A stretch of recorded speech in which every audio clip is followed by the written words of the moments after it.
जब भी दुनिया भर में अंतर्राष्ट्रीय स्तर पर मानवीय ज़रूरतों की बात होती है, मानवीय आवश्यकताओं की बात होती है, तो रोटी का नाम सबसे पहले आता है। भोजन का जो नंबर है वो सबसे पहले स्थान पर आता है।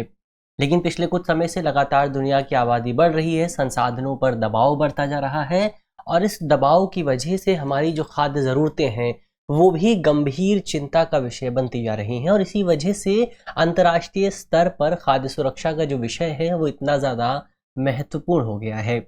इसी को लेकर हाल ही में एक रिपोर्ट जारी की गई है, जिस रिपोर्ट में बताया गया है कि यदि हम इसी रफ्तार से चलते रहते हैं, कोई विशेष उपाय नहीं अपनाया जाता, तो हम ज़ीरो हंगर के अपने लक्ष्य को प्राप्त नहीं कर पाएंगे। तो आज इस वीडियो में हम इसी विषय पर बात करेंगे। मेरा नाम है अक्षय और आपका स्वागत है दृष्टि IAS की इस नई वीडियो में। चलिए वीडियो की शुरुआत करते हैं और सबसे पहले वीडियो की रूपरेखा को समझ लेते हैं। तो वीडियो में सबसे पहले हमने न्यूज़ यानी कि खबर की बात की। खबर को जानने के बाद हम खाद्य सुरक्षा पर, फूड सिक्योरिटी को लेकर ये जो नई रिपोर्ट जारी की गई है, इस रिपोर्ट पर बात करेंगे। रिपोर्ट को जानने के बाद हम ये भी जानेंगे कि दुनिया भर में जो खाद्य असुरक्षा बढ़ रही है, फूड इनसिक्योरिटी में जो बढ़ोतरी हो रही है, उसके क्या कारण हो सकते हैं, उसके क्या चालक हो सकते हैं, क्या ड्राइवर्स हो सकते हैं, क्या फैक्टर्स हैं, उन पर बात करेंगे। और अंत में ये भी जानने की कोशिश करेंगे कि दुनिया भर में खाद्य सुरक्षा को सुनिश्चित करने के लिए दुनिया भर की सरकारें किस तरह के उपायों को अपना सकती हैं, किस तरह के मेजर्स लिए जा सकते हैं। अंत में एक सवाल पर भी बात करेंगे। तो ये तो पूरे विषय की रूपरेखा हुई। अब आगे बढ़ते हैं और ये जानते हैं कि पूरा विषय किन टॉपिक से जुड़ा हुआ है। तो ये जो पूरा विषय है मुख्य तौर पर सामान्य अध्ययन प्रश्न पत्र 2 और 3 से जुड़ता है। आप इसे कृषि यानी कि एग्रीकल्चर और खाद्य सुरक्षा, इसके अलावा सरकारी नीतियां एवं हस्तक्षेप जैसे खंडों से जोड़कर देख सकते हैं। तो चलिए वीडियो की शुरुआत करते हैं और सबसे पहले हालिया रिपोर्ट की बात करते हैं। लेकिन इस रिपोर्ट को समझने से पहले हमारे लिए ये समझना भी ज़रूरी है कि आखिर खाद्य सुरक्षा का मतलब क्या होता है, फूड सिक्योरिटी का मतलब क्या होता है। तो फूड सिक्योरिटी को डिफाइन करने की कोशिश करें तो इसकी सबसे जो बेहतर डेफिनेशन है वो हमें साल 1996 में हुए विश्व खाद्य शिखर सम्मेलन में देखने को मिलती है। क्या डेफिनेशन निकल कर आई थी? तो इस पूरे शिखर सम्मेलन में इस सर्वसम्मति के आधार पर ये डेफिनेशन तय की गई थी कि खाद्य सुरक्षा का मतलब होगा कि जब सभी लोगों को, जो भी लोग हमारे आसपास मौजूद हैं, उन सभी लोगों को हर समय, यानी कि ऐसा नहीं है कि सुबह खाना मिल गया शाम को नहीं मिला, हर समय उन्हें पर्याप्त, सुरक्षित और पौष्टिक भोजन तक शारीरिक और आर्थिक पहुंच प्राप्त होनी चाहिए। ऐसी स्थिति को, यानी कि जहां पर सभी लोगों को हर समय पर्याप्त पौष्टिक भोजन उपलब्ध होता है, ऐसी स्थिति को हम खाद्य सुरक्षा के तौर पर परिभाषित कर सकते हैं। और इसकी डेफिनेशन से ही समझ सकते हैं कि ये जो खाद्य सुरक्षा की अवधारणा है, ये एक बेहतर और स्वस्थ जीवन के लिए बहुत ज़्यादा ज़रूरी होती है। यानी कि अगर हमें एक पौष्टिक भोजन नहीं मिलेगा तो हमारा जीवन ना तो बेहतर होगा और ना ही स्वस्थ होगा, और अंततः हमारा जीवन बहुत ज़्यादा ख़राब हो जाएगा। तो ये डेफिनेशन है फूड सिक्योरिटी की। अब इस रिपोर्ट को मुख्य तौर पर वैश्विक खाद्य संकट रिपोर्ट जो है, इस रिपोर्ट को खाद्य सुरक्षा सूचना नेटवर्क यानी कि फूड सिक्योरिटी इंफॉर्मेशन नेटवर्क द्वारा जारी किया गया है। इस नेटवर्क की बात करें ये जो नेटवर्क है, ये बहुत सारे स्टेक होल्डर्स का एक ग्रुप है, जिस ग्रुप में मुख्य तौर पर दुनिया में खाद्य सुरक्षा को लेकर जो तमाम चुनौतियां मौजूद हैं, जो तमाम विषय मौजूद हैं, उन विषयों पर चर्चा की जाती है। अब यहाँ सवाल उठता है कि आखिर ये रिपोर्ट कहती क्या है, इस रिपोर्ट में किस तरह के निष्कर्ष दिए हुए हैं। उन निष्कर्षों की बात करें तो सबसे पहले इस रिपोर्ट में सस्टेनेबल डेवलपमेंट गोल यानी कि सतत विकास लक्ष्य की बात की गई है, और ये सस्टेनेबल डेवलपमेंट गोल है सेकंड यानी कि SDG 2। अब ये जो SDG 2 है, ये ज़ीरो हंगर की बात करता है, और जब हम ज़ीरो हंगर की बात करते हैं तो इसमें सबसे पहले तो खाद्य सुरक्षा शामिल होती है, फूड सिक्योरिटी शामिल होती है। इसके अलावा इसमें बेहतर पोषण शामिल होता है, यानी कि सभी को पोषण युक्त भोजन प्राप्त होना चाहिए। इसके अलावा इसमें सतत कृषि भी शामिल होती है, यानी कि हमारा जो एग्रीकल्चर सेक्टर है उसको भी बहुत बड़े स्तर पर, बहुत व्यापक स्तर पर सस्टेनेबल होने की ज़रूरत है। तो इन 3 कंपोनेंट्स को हम ज़ीरो हंगर में शामिल करते हैं।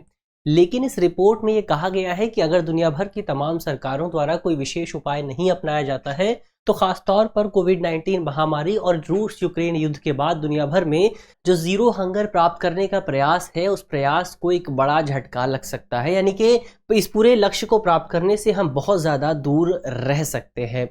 इसके अलावा इस पूरी रिपोर्ट में 2 पॉइंट्स को लिया गया है, 2 टाइम पॉइंट्स को लिया गया है। पहला है 2019 और 2019 को इस रिपोर्ट में प्री कोविड लेवल के तौर पर संबोधित किया गया है, जबकि दूसरा टाइम रेफरेंस है 2022, जिसे इस पूरी रिपोर्ट में पोस्ट कोविड रेफरेंस पॉइंट के तौर पर शामिल किया गया है। ये रिपोर्ट बताती है कि कोविड-19 महामारी के दौरान, यानी कि दुनिया भर में जब एक बहुत व्यापक स्तर पर महामारी की शुरुआत हुई थी, तो खाद्य सुरक्षा में बहुत तेजी से वृद्धि देखने को मिली थी। लेकिन महामारी के बाद से लगातार जो पोस्ट कोविड लेवल है, यानी कि 2022 का जो समय है, उसमें जो खाद्य सुरक्षा है वो इतनी तेजी से, खाद्य असुरक्षा इतनी तेजी से नहीं बढ़ रही है। यानी लोगों के पास अब कुछ स्तर तक भोजन मौजूद है, लेकिन अभी भी हम जो पूर्व कोविड लेवल है, यानी कि 2019 का जो स्तर था, उससे अभी भी हम बहुत ज़्यादा पीछे बने हुए हैं। बहुत ज़्यादा खाद्य असुरक्षा अभी भी मौजूद है।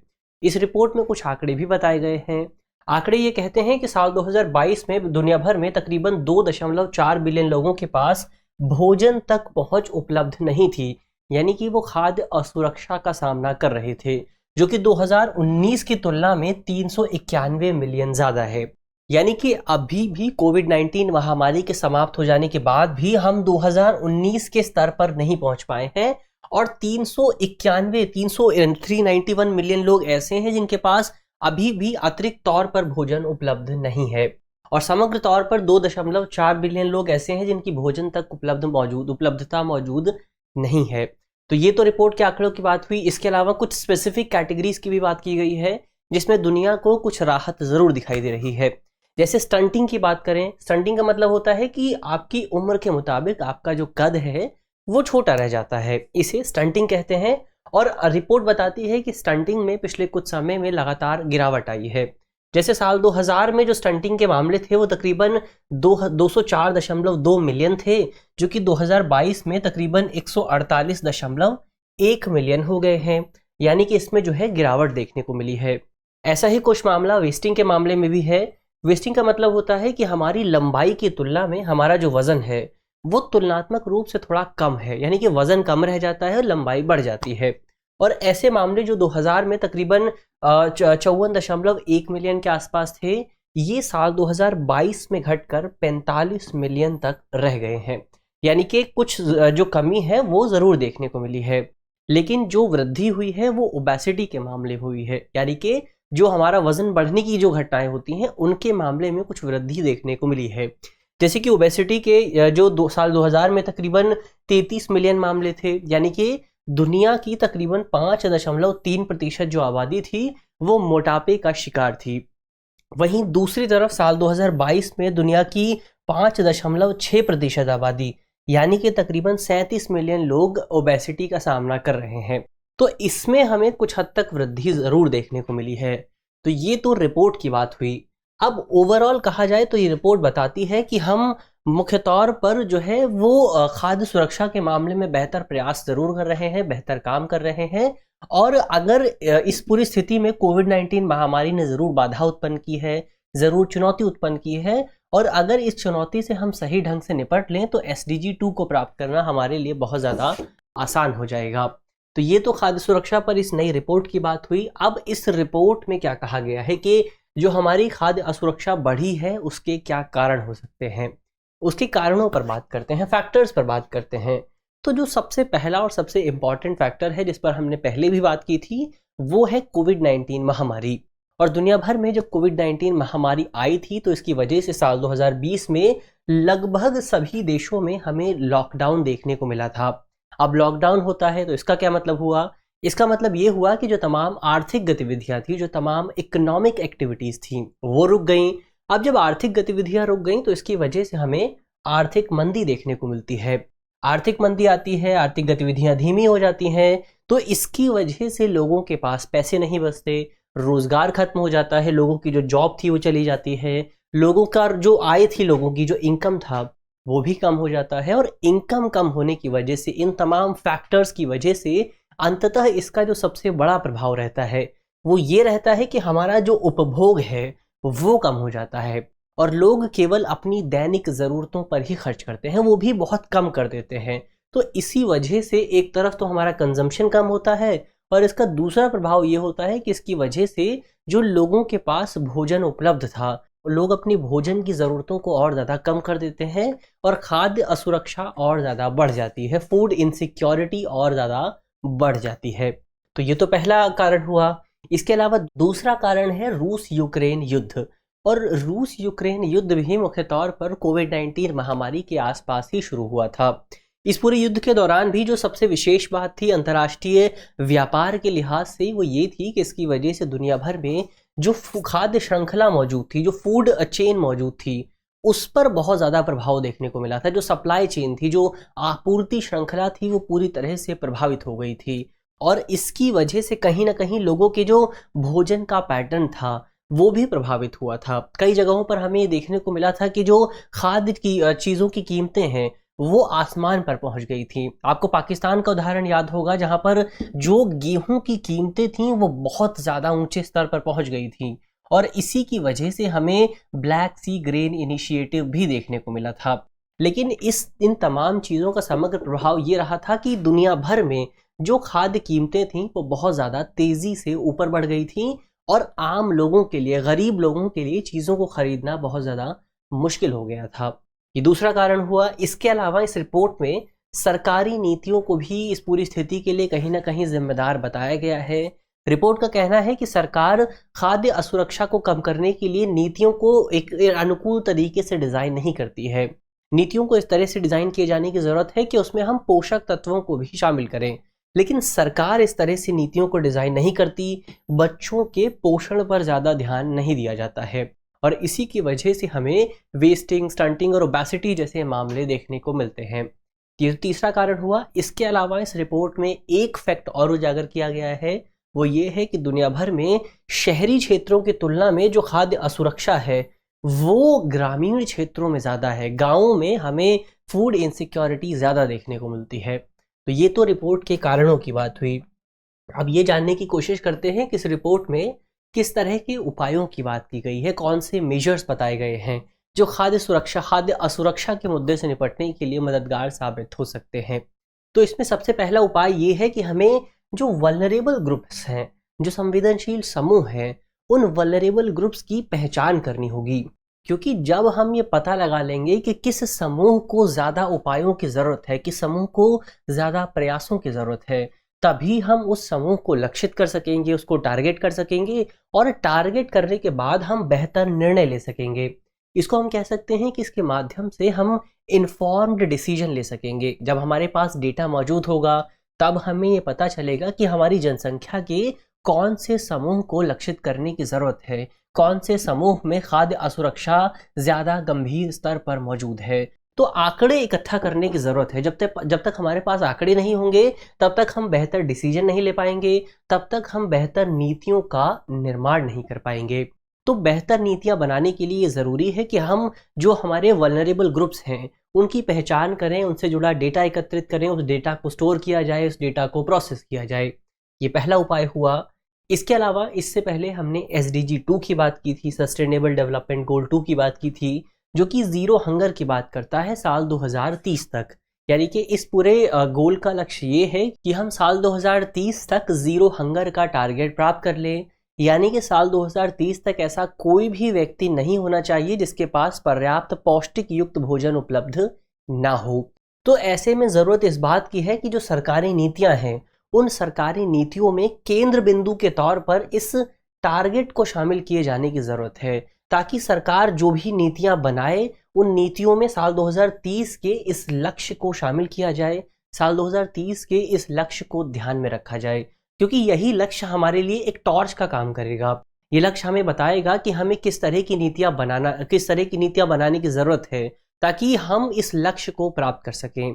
इसके अलावा इस पूरी नीति निर्माण में जो नागरिक समाज है, जो सिविल सोसाइटी है, इसके अलावा जो निजी क्षेत्र है, वो भी विशेष भूमिका अदा कर सकता है। जो हमारा नागरिक समाज है वो सरकार पर दबाव डाल सकता है कि सरकार इस संबंध में प्रयास करे। इसके अलावा हमारा जो निजी क्षेत्र है वो मुख्य तौर पर जो अपनी इनकम है, जो अपनी आय है, उस आय का कुछ हिस्सा इस पूरे लक्ष्य को प्राप्त करने के लिए प्रदान कर सकता है। जाहिर तौर पर यह भी एक बेहतर प्रयास होगा। इसके अलावा एक जो व्यवहारिक उपाय है वो ये है कि सरकार को स्वस्थ भोजन वाले जो हेल्दी फूड है उसके आउटलेट्स को बढ़ावा देना चाहिए। क्योंकि आपने अक्सर देखा होगा कि हमारे देश में या फिर दुनिया भर में जो जंक फूड खाने का चलन बढ़ रहा है, उसका एक कारण ये भी है कि एक तो वो जो जंक फूड है वो टेस्टी होता है, इसमें कोई दो राय नहीं है। दूसरा कारण ये है कि उस जंक फूड की जो कीमत है वो बहुत ज़्यादा कम होती है। वहीं उसकी तुलना में अगर आप कुछ हेल्दी फूड खरीदने जाएंगे, कुछ हेल्दी खाना खरीद लेने जाएंगे, तो वो आपको ज़्यादा महंगा पड़ेगा। तो ऐसे में लोग एक सस्ते विकल्प को चुनते हैं, लेकिन वो जो सस्ता विकल्प है वो हमारे स्वास्थ्य पर बहुत खराब प्रभाव डालता है। तो ऐसे में सरकार को ये प्रयास करने की ज़रूरत है कि सरकार जो इस तरह के आउटलेट्स मौजूद हैं, इस तरह के जो स्ट्रीट वेंडर्स मौजूद हैं, जो स्ट्रीट फूड बेचने वाले लोग हैं, उन लोगों को सरकार ये एनकरेज करे, सरकार प्रोत्साहित करे कि वो अपने आउटलेट्स पर हेल्दी भोजन, जो हेल्दी फूड है उसको बेचें, ताकि लोगों की जो आदत है उस आदत को बदला जा सके। तो ये तो उपायों की बात हुई। अब अंत में आगे बढ़ते हैं और एक प्रश्न की बात कर लेते हैं। प्रश्न जो है वो प्रीलिम्स का है और आप कमेंट बॉक्स में सवाल का जवाब दे सकते हैं। आज का हमारा प्रश्न है कि जीरो हंगर का उल्लेख किसमें किया गया है। हमारे ऑप्शन है, option A SDG 1, option B SDG 2, option C SDG 3 या ऑप्शन डी SDG 4। तो आप कमेंट बॉक्स में सवाल का जवाब दे सकते हैं। मुझे उम्मीद है कि इस वीडियो में जिन बिंदुओं की बात की गई है वो आपको समझ में आएंगे, और यदि आपके प्रश्न पत्र में इससे जुड़ा कोई भी सवाल आता है तो आप उसे आसानी से हल कर सकेंगे। यदि आप इस वीडियो की PDF चाहते हैं तो इसकी PDF आपको हमारे टेलीग्राम ग्रुप पर मिल जाएगी, और टेलीग्राम ग्रुप का जो लिंक है वो आप जानते हैं वीडियो के डिस्क्रिप्शन में होगा। तो ग्रुप से जुड़ना बिल्कुल भी ना भूलें। मिलते हैं आपसे अगली वीडियो में, तब तक के लिए धन्यवाद।